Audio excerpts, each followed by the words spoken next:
여러분들은 모세의 이미지를 생각하시면 어떤 모습이 떠오르십니까? 대부분 위대한 영도자 모세를 떠올리지만 출애굽기를 잘 읽어보면 그런 모세는 없습니다.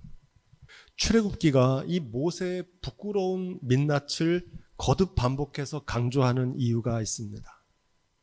출애굽의 구원 역사는 모세라고 하는 위대한 인물이 성취하는 것이 아니라는 겁니다. 하나님의 크신 권능으로 친히 행하신 일임을 강조하고 있습니다. 성경은 출애굽기의 주인공이 모세가 아니라 모세를 보내신 하나님이란 사실을 증거하고 있는 줄로 믿습니다. 여러분, 이단 사이비를 분별할 수 있는 한 가지 기준이 있습니다. 그건 사람을 신격화하고 우상화한다는 겁니다. 이단 사이비는 교리만 다른 게 아니에요. 거기는 사람을 신격화하고 우상화해요. 사람과 물질을 하나님보다 더 중요하게 여기는 우상숭배의 현상입니다. 우리가 믿는 개신교회는 이런 가치로 시작한 교회입니다. 따라해 보겠습니다. 오직 하나님께 영광. 오직 하나님께 영광을 돌리는 교회가 될 줄로 믿습니다. 오늘 말씀은 자포자기했던 모세와 그럼에도 불구하고 포기하지 않으시는 하나님을 대비하고 있습니다. 그런 의미에서 우리 7장 1절로 2절 말씀을 함께 읽겠습니다. 여호와께서 모세에게 이르시되 볼지어다 내가 너로 바로에게 신이 되게 하였은즉 내 형 아론은 내 대언자가 되리니 내가 내게 명한 바를 너는 내 형 아론에게 말하고 그는 바로에게 말하여 그로 이스라엘 자손을 그 땅에서 보내게 할지니라. 우리도 모세처럼 삶의 문제 앞에서 낙심할 때가 있죠. 포기하고 싶을 때가 있습니다. 하지만 하나님은 결코 포기하지 않으십니다. 왜 포기하지 않으실까요? 우리를 사랑하시기 때문입니다. 할렐루야. 모세가 하나님의 말씀 앞에 거듭 불순종했던 이유가 두 가지입니다. 첫째는 이 출애굽의 역사를 모세 자신이 한다고 착각했어요. 오늘날에도 모세처럼 주님의 일을 본인이 한다고 오해하는 분들이 많습니다. 본인이 하는 줄 알아요. 주님의 일을 내가 주도하려고 하면 반드시 낙심하고 넘어집니다. 2007년 우리 교회에 주님께서는 첫 번째 사명을 맡기셨습니다. 미션이죠. 수많은 우여곡절 끝에 2016년도에 마침내 약속의 땅 위에 아름다운 예배당을 완공했습니다. 이거 누가 하셨습니까? 우리의 열심과 수고가 아니라 우리는 방해와 회방으로 실패하고 절망했지만 하나님은 포기하지 않으시고 하나님의 권능으로 이루어 주신 줄로 믿습니다. 이게 팩트예요. 2019년 어느 날 에스겔 말씀을 읽는 가운데 우리 교회에 두 번째 사명을 주셨어요. 미션이죠. 제사 드릴 양떼, 곧 예루살렘에 정한 양떼 같이 황폐한 성읍에 사람의 때로 채우시겠다는 언약입니다. 여러분, 이거 누가 이루실까요? 우리의 역량이나 노력으로 이루는 게 아닙니다. 하나님께서 과거에 주셨던 언약을 아름답게 성취하신 것처럼 이 새 언약도 반드시 이루실 것을 믿습니다. 하나님은 결코 포기하지 않으시기 때문입니다. 하나님께서 하실 테니까 우리는 아무것도 안 해도 되느냐? 그렇지 않습니다. 주보 맨 앞에 나오는 에스겔 36장 37절 말씀을 보십시오. 나 주 여호와가 말하노라. 그래도 이스라엘 족속이 이와 같이 자기들에게 이루어 주기를 내게 구하여야 할지라. 여러분, 우리는 무엇을 해야 됩니까? 주님께서 이 일을 이루시기를 구해야 될 줄로 믿습니다. 이것처럼 삶의 어려운 문제를 만날 때 여러분 포기하지 마시고 포기하지 않으시는 하나님의 도우심을 구하며 기도하시기를 주님의 이름으로 축원드립니다. 모세가 하나님 말씀에 온전히 순종하지 못했던 두 번째 이유가 나옵니다. 그것은 모세가 아직 하나님이 누구신지를 알지 못했기 때문입니다. 아니 목사님, 모세가 왜 하나님을 모릅니까? 하나님 떨기나무 가운데서 음성도 들었고 하나님 만나서 대화를 하고 있는데 어떻게 하나님을 모를 수 있겠습니까? 모세는 하나님을 만났지만 아직 하나님을 온전히 믿지 못했습니다. 한마디로 하나님을 경외하는 믿음이 없었어요. 지난 시간 믿음의 세 단계를 배운 거 기억하시죠? 가장 복된 믿음은 뭐였습니까? 보지 않고 믿는 믿음입니다. 예수님의 소문만 듣고도 순종했던 이방인 백부장의 믿음입니다. 그 다음이 뭐라 그랬습니까? 직접 체험해보고 믿는 믿음입니다. 부활하신 예수님의 손의 못자국과 옆구리의 창자국에 손가락을 넣어보고 믿었던 도마의 믿음입니다. 여러분, 이 체험적인 도마의 믿음, 의심하는 믿음이라고 우리가 낮게 생각하는데 그렇지 않습니다. 여러분, 보고 믿는 체험적인 믿음도 훌륭합니다. 귀한 믿음이에요. 문제는 뭡니까? 보고도 믿지 못하는 거예요. 보아도 보지 못하고 들어도 깨닫지 못하는 것이 문제입니다. 체험하고도 맛보고도 경험하고도 하나님을 알지 못하는 믿음입니다. 예수님께서는 제자들에게 이렇게 말씀하셨습니다. 믿음이 적은 자들아. 믿음은 확고한 신념이 아닙니다. 나의 의지적인 결단이 아니에요. 많은 사람들이 믿음이 그런 거라고 생각해요. 내가 믿는 거라고 생각해요. 믿음은 하나님의 선물입니다. 할렐루야. 그래서 여러분 이렇게 기도하십시오. 주님, 나의 믿음 없음을 불쌍히 여겨 주옵소서. 주님, 나에게 하나님을 경외하는 믿음을 부어 주옵소서. 이 기도가 저와 여러분의 기도가 되기를 주님의 이름으로 축복드립니다. 7장 3절로 4절 시작. 내가 바로의 마음을 강팍해 하고 나의 표징과 나의 이적을 애굽 땅에 많이 행하리라마는 바로가 너희를 듣지 아니할 터인즉 내가 내 손을 애굽에 더하여 여러 큰 재앙을 내리고 내 군대 내 백성 이스라엘 자손을 그 땅에서 인도하여 낼지라. 누가 이걸 하시겠다는 겁니까? 여호와 하나님이 하시겠다는 거예요. 네가 하는 게 아니라 내가 하겠다는 겁니다. 출애굽의 구원 사건은 하나님께서 친히 주관하시는 일입니다. 하나님께서 자신의 이름을 걸고 맹세하신 일입니다. 아브라함과 이삭과 야곱과 맺은 그 언약을 반드시 성취하시겠다는 겁니다. 하나님께서 자신의 이름을 걸고 맹세하신 그 언약을 누구도 막을 수 없습니다. 여러분, 우리를 향하신 하나님의 구원도 누구도 막을 수 없습니다. 우리 한번 따라해 보겠습니다. 누구도 흔들 수 없는 하나님의 구원.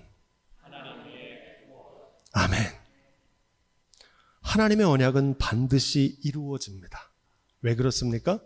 하나님은 약속을 지키시는 분이에요. 사람들은 약속을 잘 어기거든요. 하지만 하나님 반드시 그 약속을 지키세요. 하나님은 맹세하신 언약을 성취하시는 분이신 줄로 믿습니다. 여러분, 이 믿음이 있으면 어떠한 회방과 대적이 찾아와도 흔들리지 않아요. 이 믿음이 저와 여러분의 것이기를 주님의 이름으로 축원드립니다. 우리 5절 말씀 계속해서 읽습니다. 시작.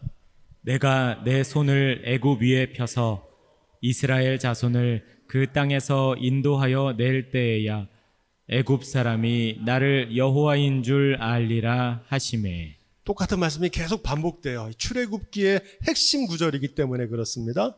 나를 여호와인 줄 알리라. 이후로도 계속돼요. 나일강을 치는 기적을 베푼 이후에도 이 일로써 나를 여호와인 줄 알리라. 홍해를 가르신 후에 하나님께 똑같이 말씀하세요. 이 일로 너희가 나를 여호와인 줄 알리라. 여러분, 이 알다는 말은 히브리어로 야다인데 지식적이고 피상적인 알미 아닙니다. 체험적이고 구체적인 알미예요. 한마디로 하나님을 경외하는 믿음입니다. 하나님을 알게 하시는 목적은 하나님을 위해서가 아니라고 배웠습니다. 우리를 위해서입니다. 우리가 하나님을 알고 온전히 믿어서 그 말씀대로 준행할 때 동행해 주시고 축복하시기 위함인 줄로 믿습니다. 그래서 하나님 경외하는 믿음을 주기를 원하세요. 여러분 이렇게 기도하십시오. 주님, 나에게 하나님을 아는 지식, 하나님을 경외하는 믿음을 주옵소서. 그래서 말씀대로 준행하며 동행하는 축복을 누리게 하옵소서. 여러분 이렇게 꼭 기도하십시오. 하나님께서 어떻게 자신을 알려주시는지 배웠지요. 하나님의 사람을 보내서 말씀하세요. 좋은 말로 권면하십니다. 그런데 그 전한 말씀을 듣고도 하나님을 알지 못하면 어떻게 알게 하신다고 배웠습니까? 내가 내 손을 애굽 위에 펼쳐서 알게 하겠다는 겁니다. 강한 손을 더하심으로 이렇게 말합니다. 하나님의 강한 손은 하나님의 권능입니다. 장차 애굽에 내릴 하나님의 10가지 재앙을 가리킵니다. 하나님께서 하나님을 알지 못하는 이방인들, 불신자들에게 자신을 알리시는 방법 여러분 기억나시나요? 하나님을 경외하는 믿음의 사람의 삶을 통해서 하나님이 누구신지를 알게 하십니다. 여러분 이렇게 기도하십시오. 주님, 하나님을 경외하는 나의 삶을 축복하옵소서. 아직 하나님을 알지 못하는 이에게 하나님이 하나님 되심을 알게 하여 주옵소서. 반드시 응답하십니다. 왜냐하면 하나님의 뜻이 여기 있거든요. 하나님의 영광을 나타내기를 원하세요. 그게 하나님의 일이에요. 이 기도가 저와 여러분들의 삶 가운데 이루어지기를 주님의 이름으로 축원드립니다. 7절 말씀 우리 계속 읽겠습니다. 그들이 바로에게 말할 때에 모세는 80세이었고 아론은 83세이었더라. 모세와 아론의 나이를 성경이 정확하게 밝히는 이유가 있습니다. 왜 하나님께서는 혈기왕성했던 40대의 모세가 아니라 80대의 마른 막대기와 같은 모세를 보내셨을까요? 그 이유가 가장 궁금했던 사람은 바로 모세 자신이었습니다. 그래서 모세가 자꾸 묻는 거예요. 하나님 왜 나를 보내신 겁니까? 주님, 저는 말도 못하는 사람입니다. 왜 하필이면 저를 보내시는 겁니까? 그 이유에 대해서 사도 바울은 고린도서 1장 25절에 이렇게 말합니다. 하나님의 미련한 것이 사람보다 지혜 있고 하나님의 약한 것이 사람보다 강하니라. 아멘. 하나님께서 이걸 나타내기를 원하시는 거예요. 모세의 무지와 모세의 연약함을 통해서 하나님의 지혜와 하나님의 권능을 나타내기를 원하신 줄로 믿습니다. 미련하고 약하고 미천하고 멸시반 이들을 선택하신 목적이 29절입니다. 이는 아무 육체라도 하나님 앞에서 자랑하지 못하게 하려 하심이라. 아멘. 오직 하나님의 영광을 나타내기를 원하신다는 겁니다. 실제로 우리 예배당을 건축 과정에서 많은 분들이 유능하고 똑똑하고 돈이 많은 부자들이 이 일에 주도했을 거라고 생각하는데 여러분 실상은 다릅니다. 의외로 이 일에 동참했던 사람들은 작은 자들을 통해서 하나님의 영광을 나타내셨습니다. 할렐루야. 이 일은 오직 하나님의 영광만 나타내기를 원하시는 줄로 믿습니다. 아무도 자랑하길 원하지 않으세요.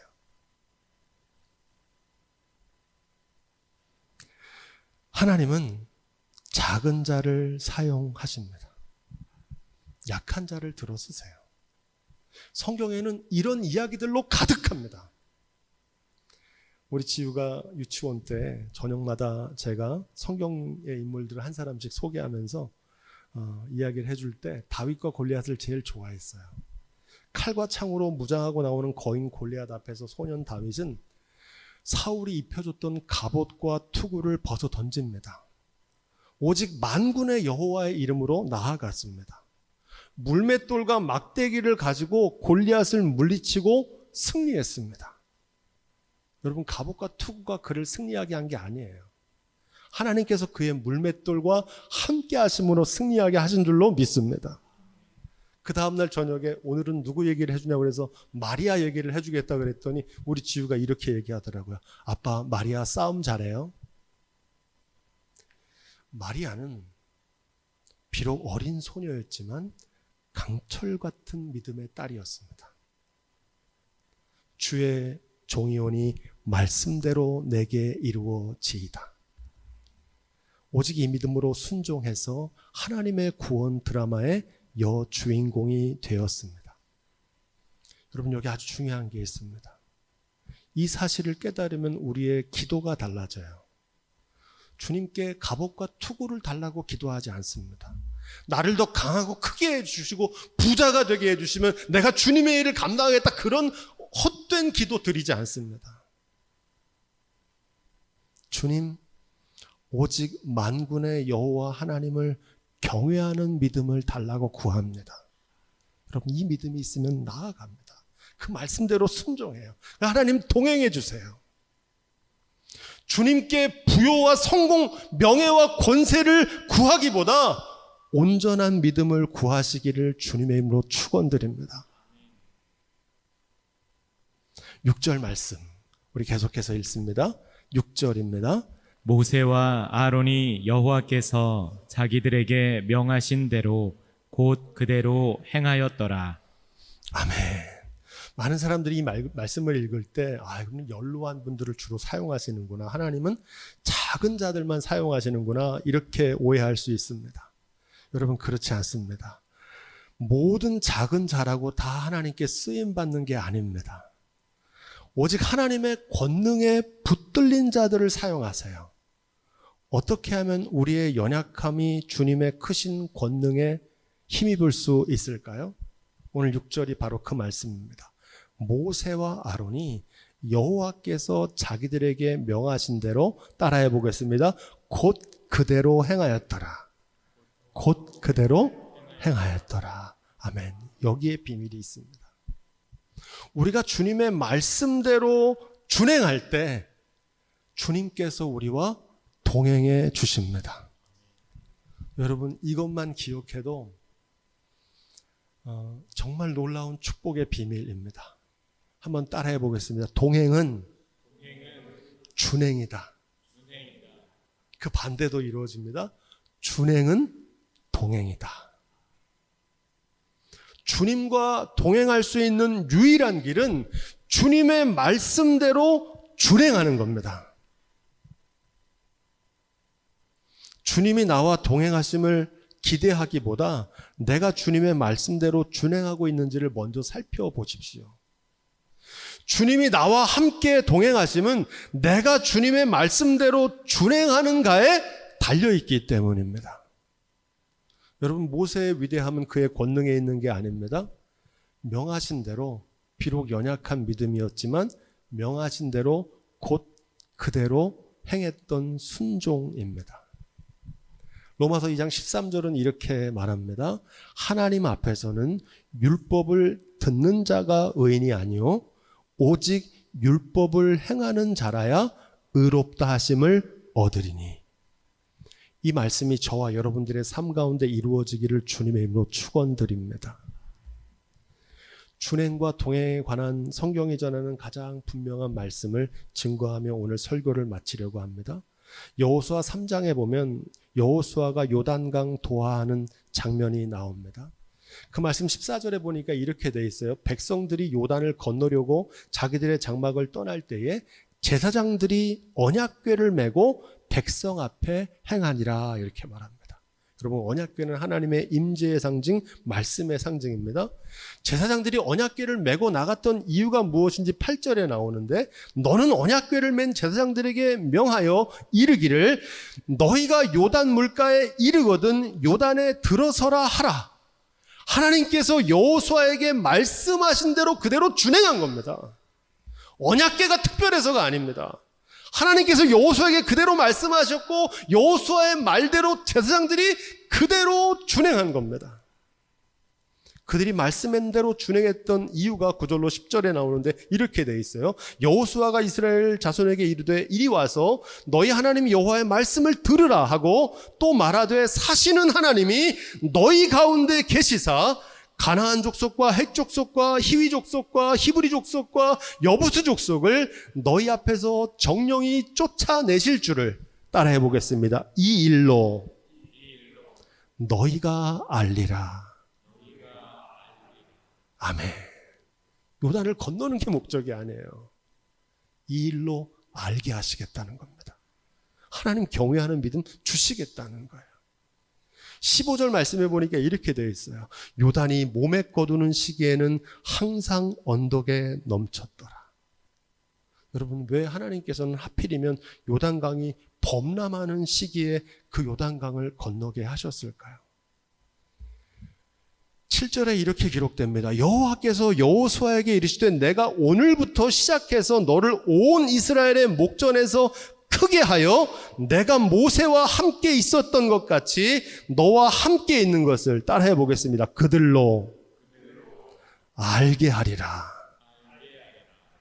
뭐 하시겠다는 거예요? 알게 하시겠다는 거예요. 이 말씀의 핵심은 17절입니다. 궤를 맨 자들이 요단에 이르며 궤를 맨 제사장들이 발이 물에 잠기자 곧 위에서부터 흘러내리던 물이 그쳐 쌓였다 이렇게 말합니다. 요단의 물이 그친 후에 제사장들이 발을 담근 게 아닙니다. 제사장들이 말씀대로 순종해서 그 발을 물에 담글 때, 말씀대로 준행할 때 범람하던 강물이 쌓이고 그치는 기적이 나타난 줄로 믿습니다. 여기에 이 말씀의 핵심이 있어요. 말씀대로 온전히 준행할 때 하나님께서 권능으로 우리와 동행해 주십니다. 말씀대로 온전히 준행했던 모세와 아론을 들어서 출애굽의 구원 역사를 이루신 하나님께서 오늘도 말씀대로 준행하는 이들을 통해서 하나님의 구원 역사를 이루어 가십니다. 그들이 비록 80세이든 83세이든 그들이 비록 소녀이든 약하고 연약한 자일지라도 하나님께서 그들을 통해서 하나님의 영광을 나타내시는 줄로 믿습니다. 바라기는 오늘 예배하는 우리도 요단강의 여호수아처럼 골리앗 앞에 다윗처럼 소녀 마리아처럼 하나님을 경외하는 믿음으로 말씀대로 준행하십시오. 그래서 약속하신 언약을 성취하는 축복의 주인공들이 다 되시기를 우리 주님의 이름으로 축원드립니다.